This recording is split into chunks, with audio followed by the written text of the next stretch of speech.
Maggie, so amazing to see you this wonderful morning, and glad we're able to make this work. Really excited about the conversation. But before we jump into anything, you and I obviously know each other from our work, your work with Interfaith Alliance. We're an affiliate of Interfaith Alliance. We've been doing some work together with Interfaith America as well. But the general public who listens to this podcast might not know who you are. So if you don't mind, why don't you introduce yourself in whatever way you feel comfortable? Sure. Well, thanks so much for having me, Matt. It's wonderful to connect with you always. I'm a senior advisor at Interfaith Alliance. Have been working there in some capacity since January 21st, 2025. On January 20th, that was my final day in the U.S. Department of Education, where I was serving as a senior advisor on issues of religious freedom. That was mostly focused on matters of separation of church and state, as well as anti-Semitism and Islamophobia, and doing general faith-based outreach. My career prior to that has been largely in the nonprofit sector, serving American Muslim communities, working in interfaith spaces, at the intersection in some way of faith-based organizing and public policy. Yeah. So how does one, when you have those conversations, when, my kids are old now, I know you've got younger children, but when you have those conversations in like elementary classrooms and you ask, kids what they want to do when they grow up, your path probably doesn't, come up in the room, but how does a person get to that place where this type of work, because the work you do to me is like infinitely fascinating, but how do you get to that place? What is the trajectory? And I know all of us have a winding road, but how did you get to the place where this is the stake that you put in the ground and saying this is the work that I'm going to do? Well, thank you. I find it fascinating too. I love working at the intersection of religion and public policy. I was a religion major in college, had no idea what I was going to do with that at the time. I grew up in the DC area, and so when I was thinking about possible internships over summer break, I actually applied on the Hill, having no background or real interest at that point in public policy. Ended up absolutely loving it, and then was still like, okay, what do I do? I have this, obsession with all things religion, and then now really love the impact that you can have in public policy and making people's lives better. Um, and so truly I feel like every step of my career did not know what that was going to look like. I thought at one point I might go into international religious diplomacy because that was the only place where I explicitly saw those two things overlapping. And I felt like God shut every international door I tried to open and kept pushing me more and more toward domestic policy. And it's a place that I've absolutely thrived. I worked for the Obama campaign actually in 2008, right after I graduated, and then sought out a job at the Islamic Society of North America, and then have been pretty much explicitly in that faith-based space ever since, working on advocacy on public policy. Yeah, I've got some friends who are religion majors, and it's kind of like a liberal arts major. And everybody looks at you and says, "What are you going to do with that?" Yep, But you yep. find a way. You find a way. I was a music major, and here I am. So it is what it is. But that your trajectory, it makes sense when you say it out loud. So that's good. My perspective of you is having been with Interfaith Alliance a lot longer than you have been, because I think we kind of came into contact with Interfaith Alliance almost exactly at the same time. And so when I came in, I think maybe you were already there or probably just got there. And so from my perspective, like Interfaith Alliance is all I knew of you.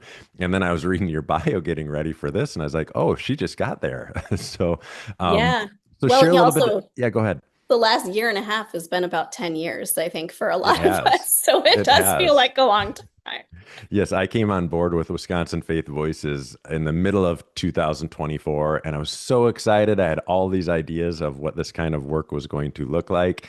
And then November came, and I remember waking up and telling my wife, well, my career just took a huge turn in a direction that I wasn't expecting and wasn't hoping, and it has. It's been the last ever since I've been in this position. It's felt like a short lifetime of work because it's a lot. So share a little bit about, and I know the work that you do with Interfaith Alliance is is in the same trajectory of the work that you have been doing, but share a little bit. I think most people who listen to this podcast know who Interfaith Alliance is because we've had Paul on, we've had Adam on. I'm kind of going through the Interfaith Alliance Rolodex and trying to get through all of you.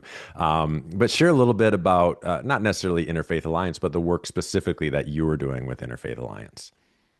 Sure. And yeah, being a small nonprofit, I feel like the work that I do cuts across all areas of the organization. But the part that I've been most focused on has been on how to navigate divides within interfaith coalitions, and how to overcome essentially the divide and conquer tactics of authoritarianism. How do we broaden and deepen our coalitions, realizing that we're going to need all of us to counter the threat of authoritarianism and to model democracy in our local communities coming together across lines of difference. So that's been Yeah, a lot of that's fun and quite a challenge. a lot of the fact that you find it fun is good. That means you're in the right place. Doing this interfaith work, which I love, it's wildly fascinating. I'm constantly thinking about it. I'm sure you're kind of in the same space. And we're a unique bunch. There's not a lot of us in this space, but I find the work really, I think the right word might be delicate Mhm. because we're all coming from these different backgrounds and we're trying to connect and we're trying to do meaningful work, bridging boundaries that very few people have had success doing, at least in recent history, I would say. And it's delicate because it's easy to take offense and it's easy to offend, especially if we don't understand the context that we may be speaking into. So it's delicate work. It's work that you have to be careful with. And specifically, more recently, something that we've been experiencing is an underlying kind of an undertone of struggle between some of our Islamic community and our Jewish community. I think the reasons could be obvious. I don't think we necessarily need to state them all, especially in Wisconsin, with what happened in Milwaukee recently. But I know you've been doing some specific work with those two groups specifically. And so, if you don't mind, share a little bit about the work that you've been doing so we have a little bit of groundwork to start with. Sure. Yeah. I mean, one of the projects that we've been involved in is specifically around Muslim-Jewish relations, recognizing that it has been an intentional strategy of the right to pit our communities against each other for quite some time, even before October 7th, 2023. But that moment and the war since has been something that has been exploited time and time again.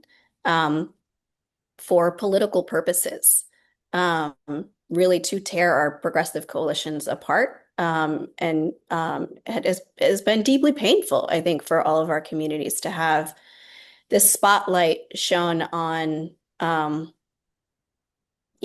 most harmful things that are said by one community or another, um, and to have everything sort of cast in this light of you can only stand up for anti-Semitism if you're advancing Islam, to counter anti-Semitism if you're engaging in Islamophobia, and you can only counter Islamophobia if you engage in anti-Semitism. These kinds of, um, zero-sum games that have really been set up. So working to counter that, working with Jewish and Muslim communities in particular to expose that strategy and to do it together, I think can be really helpful, not only to our own communities, but to the diverse coalitions around us who want to support us and want to find a way to counter both anti-Semitism and Islamophobia and not allow our communities to be essentially exploited as tools to undermine democracy.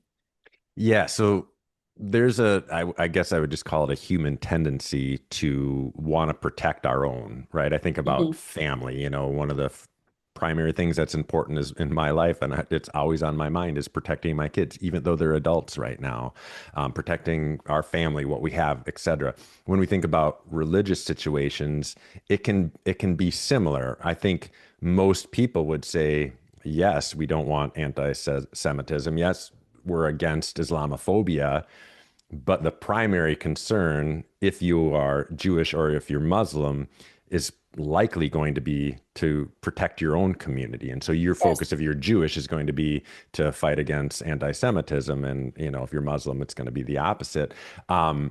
So that creates, and that's a lot of work because we have a kind of a messed up culture right now, and there's a lot of both Islamophobia and anti-Semitism in Hmm. throughout our entire country right now, and so Hmm. so there's a lot of work to be done, and it's understandable that someone would feel that way. So how do we get past that space of trying to protect our own community and get to the place where we can reach out kind of across that divide to truly have a space of understanding with a community outside of our own. And we can speak Yeah. today in context of, Muslim and Jewish, but that, it could be, choose whatever two things make sense to you. Totally, totally. I mean, first, I think it is important that we hear, like truly hear those experiences from those communities. I mean, I think what was so deeply painful about both the attacks on October 7th and the war in Gaza afterwards were not only the violence and the devastation that unfolded in those situations, but also this broader experience of if people around me who are not of my community can't hold empathy for those that are being harmed overseas, then it makes me feel like I'm not, no one cares about someone who shares identities that I hold. They're not going to, care about the people who with the identities I hold here. And I think there was, for let's say the 96% of Americans that don't hold Jewish, Arab, or Muslim identities, I think a lot of those folks were really caught off guard by how local, how personal Mm. the events in Israel Palestine really felt. And so I think part of how we address this is this recognition. And I think a lot of folks have, who have been really trying hard to build and rebuild interfaith relationships really understand this at this point. But I think to really hold that pain and how what is global can feel really local. How I can feel fear, right? Maybe about what might happen to my local Muslim community because of the way folks might speak in a dehumanizing way about Palestinians, right, in Gaza, like that, or how a local Jewish community might feel fear of hate or hate crimes because of the October 7th attacks in Israel. I think it's really hard for maybe folks outside of those communities to understand that. But the reality is we have seen hate crimes and hate incidents, right? The 6-year-old Palestinian Muslim boy who was killed outside Chicago, right? The attacks on Jewish communities in Colorado and DC. So there's a very real fear there and a really and I think that needs to be held. I think we also have this obligation to um, uh, you know, then also recognize how there is a political agenda at work here in the United States to exploit that feeling of fear and that feeling of suspicion, and to go to our communities and say, hey, who's keeping you unsafe, right? Is that other community in your neighborhood, right? They're the ones, right, that you need to point the finger at and to blame here. And I'll give you an example. I mean, the Trump administration, as far as we know, is working to implement Project 2025. There was a part of that playbook called Project Esther, which was about how to counter anti-Semitism. And that project relied, well, first of all, was not written, as far as we know, by any Jewish individual or any Jewish institution. Okay. Um, and was entirely about invoking strategies which would point the blame at and target Arab and Muslim individuals in particular. Um, and so there's a way that they're sort of setting up our two communities in opposition to one another. And when Muslim communities are upset by what the Trump administration's actions are, it's, and the administration can say, well, it's because we're trying to counter anti-Semitism. It's easy to feel like who's at fault there is Jewish communities. Hmm. And what's important for us to realize is the Trump administration is scapegoating Jewish communities when they're claiming that all these authoritarian actions they need to do that are harmful to our communities are for the purposes of countering anti-Semitism. Why do we do that? Oh, anti-Semitism, right? It's the Jews' fault, essentially, is what they are saying. Hmm. And so we need to not only see through that and see what the real strategy is, but then we need to be allies to Jewish communities who are having the Trump administration exploit them and their fear and the real and rising anti-Semitism in our midst. And so it is even more important then for us to not only, recognize anti-Semitism, but to then be, you know, just incredibly fierce allies in countering anti-Semitism alongside our Jewish neighbors, recognizing that those strategies, that the false strategies to address anti-Semitism are hurting all of us. Yes. So what I'm hearing is that the most radical thing that we can do, and the most important thing that we can do, is get outside of our communities and become allies in the way that we find ourselves in rooms with one another. Because the truth is, like, proximity solves a lot. And so it's so easy to point fingers at groups or at, names, right? And it's tempting to, point fingers at something that we can see or a group that we know of, et cetera. But I agree with you. I've seen some things happen nationally. I've seen some things happen locally, and I see suddenly fingers get pointed at our Jewish community or our Muslim community or and sometimes our Christian community. And I just want to like wave my hands and start screaming and say, point all your fingers at our authoritarianism, our authoritarian government that's in place right now, because that's at the root of all of this. And if you can step back and just see it in perspective, it's pretty easy to see, but we all know what it feels like when we feel under attack. It's hard to step back and see that kind of perspective. And that's why the work, and this is interfaith, work 101, creating personal relationships with people outside of our own religious tradition is so vitally important, because then if something happens, I know I have a person that I can reach out to have this conversation. And so I guess the first thing that we can do is just challenge people to not make quick decisions about where the blame should lie, but actually take some due diligence and take some time and try your best. I'm not asking anybody to set their emotions aside, because emotions are just a real part of our life that we have to listen to. But I am challenging maybe all of us to try to see things in a broader perspective and have all the conversations that need to have before we start pointing the fingers in any direction. And if you want to point a finger quickly somewhere, well, I could give you some ideas of where to do that, but it won't be at anybody in your own community, most likely. Um, Yeah. and I know you've done some work of just getting people in rooms together to talk about really challenging things. Mhm. And I just want to say to that, collective, we should all be challenging ourselves not to engage in collective blame. I think Hmm. all of us are probably part of some community or another where the one person does one wrong thing and the entire community gets blamed for that. We want to make sure that we never do that to anyone else. I think I've shared with you, I'm a big fan of Ted Lasso. Yeah, And who isn't? and there are two quotes that I really like to hold up in this work. And one is be curious, not judgmental, right? So when somebody Hmm. says something, you're like, what does that mean? How could they believe that? Right? Just taking that moment, right, to try to sort of pause and be curious before engaging in that judgment of what that might mean. Because the chances are there are some shared values underneath whatever position or whatever statement a person just made. So trying to really take that time to uncover those shared values and learn. The Well, other and one would, yeah, just to please. piggyback off of that. So I don't know if you knew this about me, but I spent about 10 to 15 years in the evangelical community, like deep in that. And I felt like the whole time was a battle because for obvious reasons, I never fit very well. That being said, I still have connections with a lot of people who would consider themselves evangelical, who would consider themselves probably right leaning, at least, if not beyond that.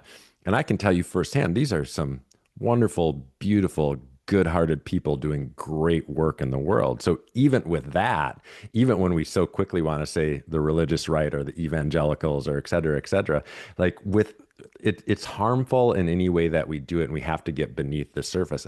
There's a partner that we have working on some environmental work in Wisconsin, and their organization has been doing some specific work targeting evangelical pastors, and they've been having wild success because they've been finding like some common ground of protecting the earth that these evangelical pastors are all 100% for. And so it's been fascinating to watch these two groups who, on paper, or at least the way you see them, you would think there's no way they would ever work together. And here they are, not only working together, but working beautifully, collaboratively, and accomplishing some really amazing things. And so, I don't just want to get caught on, our Islamic neighbors and our Jewish neighbors. I also want to make sure that we consider this, as you mentioned, this includes everybody. And it also includes political ideations as well. So don't forget that. Just because somebody might identify as a Republican or a Democrat or as an independent, don't make vast assumptions about a person based on a label that, we may want to put on them, or they put on themselves even. That's right. And that actually is the perfect segue to the other Ted Lasso quote, Yeah, which I is figured you were going to another Ted Lasso quote. So I thought, well, I'm just going to segue this really well for her, because who's not a big Ted Lasso fan? so I think it was Coach Beard reminds Coach Lasso, what did you say when I said I would never date? I think it was a supermodel. What did you say when I never said I would date a supermodel again? You said all people are different people. Which all people are different people is a really good thing to hold in mind, right? The idea that you would know everything about a person because of one identity they hold, right? Mhm. Because of their profession, because of their political party, because of their religion, right? That suddenly you know everything about where they stand and how you stand in relation to them is absolutely false, That's right? right. People are very complex, and in a project of democracy, we have to figure out how we get along with all of us. And that's pretty uncomfortable sometimes because we have some really fierce and meaningful disagreements about a lot of things, but we have to figure out how to live in this country together. And so Yes. that all people are different people, and holding that complexity can be really helpful. And that isn't that like that's why we love America, right? That's like the foundation, yet we're struggling so much with it right now. And it should be noted that we're getting no money from Ted Lasso, although we would take it if they accepted it. But I do believe Ted Lasso's coming back in August, and we're all very excited. Wait, really? I I think didn't know I that. I think I just heard it. I That stumbled would be across it. amazing. I'm not positive. Like, don't take that to the bank. You heard it here, folks. You heard You it here heard it first. here first. Um, but yeah, so we live in this space that, is supposed to be, so diverse, and that's, so much of what we've always tried to lean our hats on, and but it's not truly a reality. And, when I think back to when I was growing up or when I was younger, and I thought about, not that I spent a lot of time thinking about what life would be like when I was 50, but I thought like later on in life, there were going to be things that weren't a problem anymore. Like the Mm. biggest thing I thought, nobody's going to care about anybody's sexual orientation by the time I'm a little bit older. Like we're going to knock this out of the park, and it's already on its way. And now here we are. It feels like if anything, we're worse off than when I was, young. When we think about religious differences, same thing. We think about the political situation.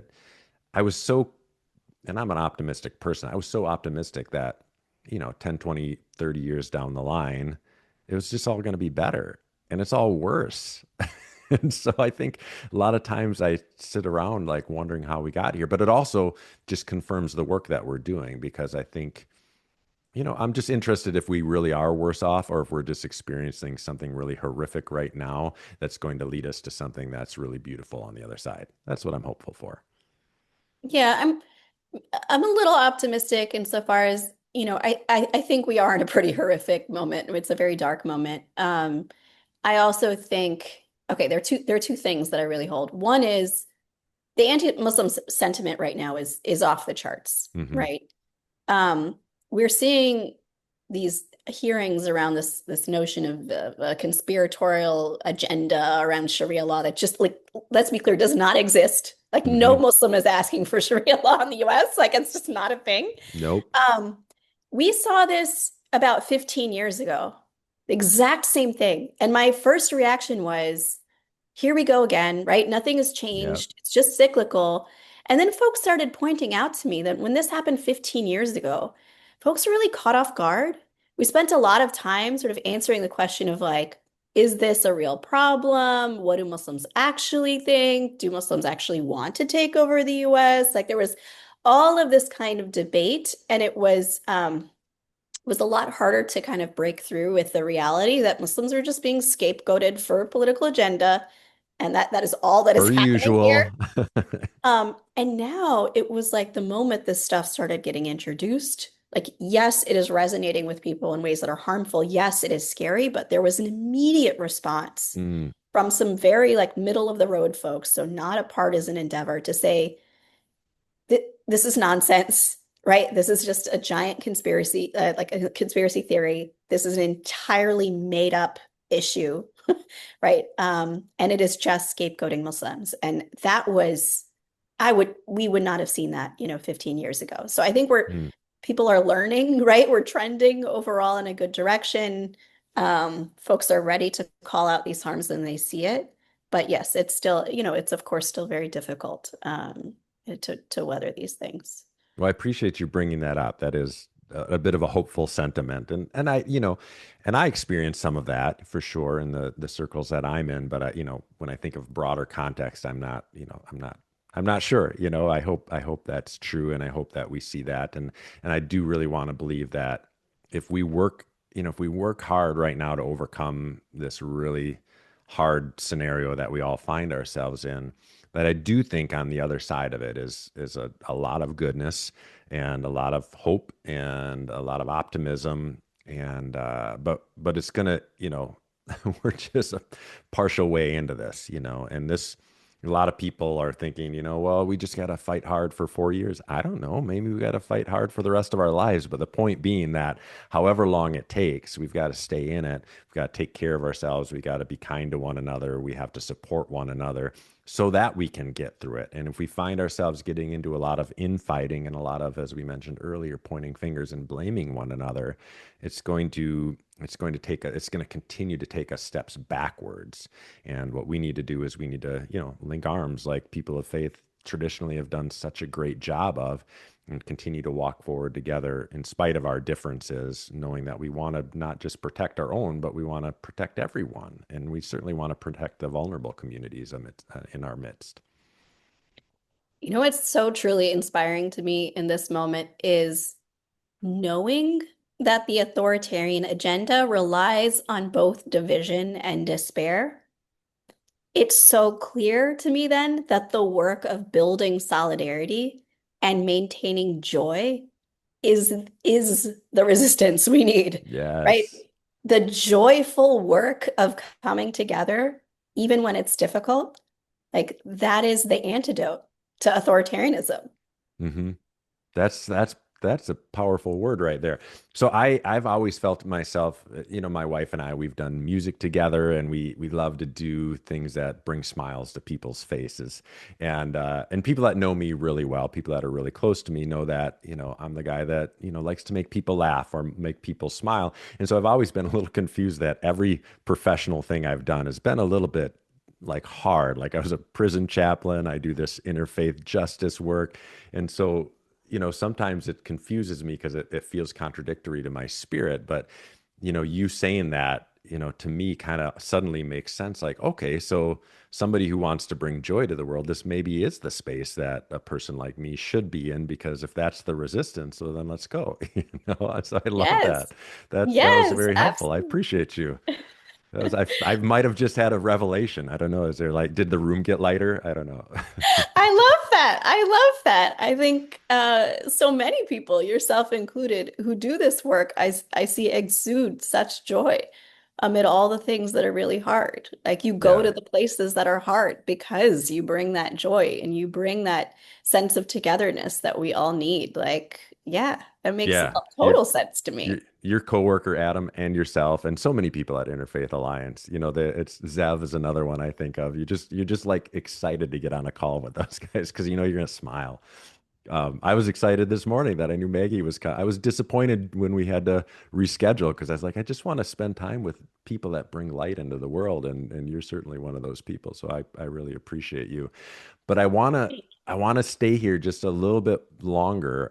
I just was on a call about doing some nonpartisan work in the future here, and a Unitarian Universalist retired pastor was on the call, and he just brought up this point that as people of faith and as people of hope and a people of the resistance, one thing that we have to do is we have to worry less about speaking out about what we're against and speak to a future and a vision that we see ahead of us. Because it's really easy to get very angsty and talk about what we're upset about. And it's important to do that. We have to name it. So I'm not saying don't call it out for what it is. We do that. And we have to lay out a better vision for a better tomorrow. And I really appreciated his viewpoint on that because I find so much of my time in places where we're talking about the bad, the hard, all of that, which again, we have to, but we also have to make sure that we're painting a picture of if we work together, this could be the outcome. And it could be a place where, joy comes back to the world or whatever, it could be this really beautiful thing. So speak a little bit with Interfaith Alliance in your own work, speak a little bit to that idea of really painting that picture of a vision for the future. Oh, I 100% agree with that sentiment. I think that is a big part of the ethos of the organization that really drew me to it as well. Yeah, to give you an example, we held a conference last fall in Dallas on religious freedom in public schools. Hmm. And we had, speakers from all of our different partner organizations, like co-sponsoring it and giving these sort of 10, 15-minute talks on all the various threats that we were encountering. And we made sure that a big part of what we were also doing was talking about what religious freedom in public schools could truly look like. And, when I was at the Department of Education doing that work, right, part of the goal was articulating, okay, here's what the existing protections are that we've understood across party lines for decades and centuries at this point, right? Here's where the sort of separation of church matters are. Here's where the extensive free exercise rights are, right? So understanding those protections and what does it look like for every child to be able to be fully themselves at school, right? Including their religious identity, right? Or their non-religious identity. To bring that into the classroom and feel safe and welcome and heard and not like they had to leave a part of themselves at the door, right? And so to articulate what that looks like, what does that inclusion truly look like? There's a specific conversation the right wants to have around what that looks like. There's a broader conversation that looks like religious literacy, teaching about religion, Hmm. right? Not teaching religion. About, ensuring that your school policies don't have exclusive things for kids who might need to dress a different way, right? Because of their religious requirements, such as wearing a headscarf or wearing long pants or other sorts of accommodations that might need to take place. Can kids eat all of the things in the cafeteria, right? Hmm. If their religion doesn't allow them to have root vegetables or right? If they have halal or kosher restrictions or they need to eat vegetarian, like are all of these things available to them? So thinking holistically, right? What does it mean for every child to feel fully included in school? That's the kind of casting that we need to have for like, what is the vision? Not just what are the things we're against, but if we were to win on every single thing, what would the world look like? Right. And to help, I think people strive toward that. And I think that's so many amazing leaders are doing that work in this moment. I think that's also part of the work of faith leaders is Hmm. to cast that vision, that moral imagination. And so helping kind of faith leaders also really lean into that role in this moment too has been really profound and meaningful to me. So I'll put you on the spot. So Jews and Muslims, people of all different faith traditions, we work together with people who may have no religious tradition, and we fight against this authoritarian government that we're under right now. and we do it well and we come out on top in the end, what does that vision look like? I mean, the whole project of American democracy in a potential post-Trump reality. I mean, I think that's a much bigger question that I feel qualified to answer. Um, but I do think we're headed in the right direction when we talk about, say, specifically in the Jewish Muslim context.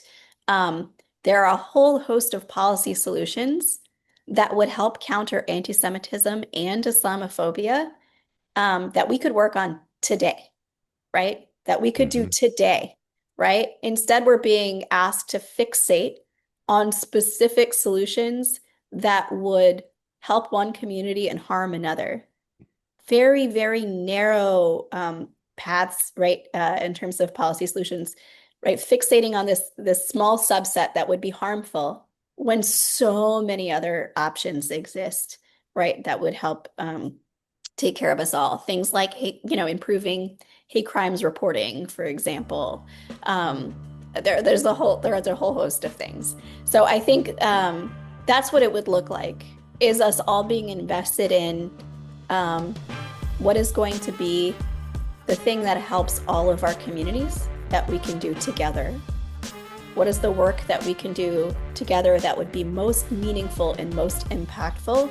And to really have one another in mind as we do that.